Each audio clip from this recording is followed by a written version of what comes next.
শোনো, একটা কথা বলি। কালকে গাছে জল দিতে গেছি, ভালো পাইপটা নিয়ে গাছে জল দিচ্ছি। তারপরে হয়েছে কি, হঠাৎ করে পাশের বাড়ির পিসিমা, ওর কি গাছে জল দিচ্ছিস? আমি বললাম হ্যাঁ গো পিসিমা, গাছে জল দিচ্ছি। ঠিক আছে, ভালো কথা। আরে আরে আরে আরে গাছের উপরে কেন জল দিচ্ছিস? গাছের তলায় জল দিই, তলায়।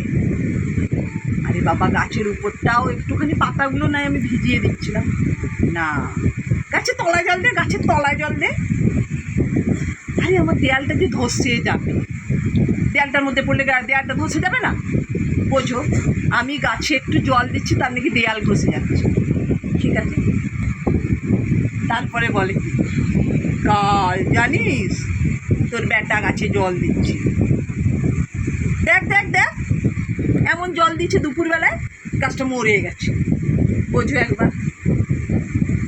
একবার একটা ফোঁটা জল পড়ে গেছে আমাদের গাছে জল দিতে গিয়ে, তাহলে কি গাছটা মরে গেছে। এরকম করে জল দিচ্ছিস, আমার দেয়ালটা ধসে যাবে। এমন এরকম করে কেউ দেয়?